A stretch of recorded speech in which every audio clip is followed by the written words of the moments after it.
ungar stelpur á TikTok að væli við því einhverjum ótrúlega hversdagslegum vandamálum og bara allt orðið ómögulegt og ég komin í kulnun. Meina, hvað ef þú þarft að fara upp á barnaspítala með hvítblæði? Þá allt í einu komið með einhvern raunveruleiki hendunar sem þú ert aldrei að fara að geta tekist á við ef þú hefur ekki getað rifið þig upp á raskatinu gagnvart einhverjum ótrúlega einföldum hversdagslegum vandamálum sem munu hvað sem hverfa á braut og þú munt ekki einu sinni muna eftir þeim. En ef við ætlum alltaf að vera að senda þau skilaboð, að vera að öll þín vandamál eigi fyrsta lagi að vera ábyrgð ríkisins að leysa og það sé ekkert sem að þú getur gert í því, að þá ert þú ekki að fara að geta tekist á við erfiðar aðstæður. Og þetta er mjög áhugaverð pæling og hvernig í rauninni snúum við akkurat þessum kapli, hvað er það sem þarf að gerast á í okkar samfélagi til þess að við snúum við akkurat þessu, og við erum komin með einstaklingar sem eru jafnvel á kerfi, við erum að koma með börn sem hafa kannski alist upp á kerfinu og hvernig snúum við þeim ef þau þekki ekki neitt annað, hverja verða fyrirmyndinar, þurfum við að búa til ekki að búa til, verða fyrirmyndinar úr skólunum, mögulega, verða fyrirmyndinar úr íþróttafélunum, mögulega, í staði fyrir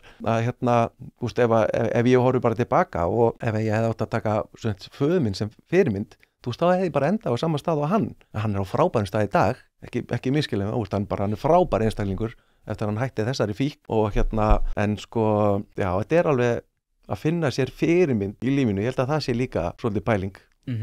Sérstaklega fyrir ungt fólk og ef hún nefndi stúlku á TikTok, ef það eru fyrirmyndirnar þínar, þá gerur bara nákvæmlega saman fyrirmyndirnar gera.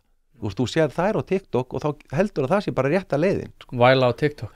Ef það er eina sem hún sérð, við tökum með háleitskóla og við gerum okkar besta í að hafa símalausa skóla, ekki símarinn í kennslustofum, ekki nefnum bara að það sé einhver frjálstími eða einhver þörf, við sjáum lítið þetta á göngunum og í salnum okkar og kannski bara rétt að skrefið, ég veit að við erum að stíga þetta skrefið í Reykjanesbæ að allar félagsmiðstöðvar séu bara komnar inn í skólana, þannig að þær hafi eitthvað að gera í frímínútum, það sé ekki hvað segir maður, tíminn í rauninni skapi það að ég verði að fara í vasan og sækja síðan minn út að það er ekkert annað að gera. Þannig erum við með biljart og borðtennis og tabl og spil og það hafa nóg fyrir stafni, að nóg að gera það. Og þetta sér maður líka bara, það er líf og fjör og við erum að leyfa þeim að hafa líf og fjör og þá gleymist.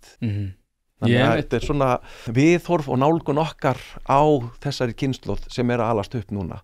Ef við viljum gera breytingar, ef við viljum sjá hlutina vera öðruvísi, þá verðum við að gera breytingar. Við getum ekki bara haldið að hlutinir gerist bara ósjálfrátt. Við verðum að hafa eitthvað þá fyrir þau. Ég er undanfarið búin að enda allar æfingar á því að þau náttúrulega þurfa að taka í höndina á mér þegar þau eru að fara. Svo enda ég alltaf að þau segja hætti í símanum, annars verði heimskir ónýtjungar. Það er þannig að ef að síminn verður, miðpunktur allarar þeirrar afþreyingar sem að þú neytir, að þá ertu að fara að vera þiggjandi alla ævi.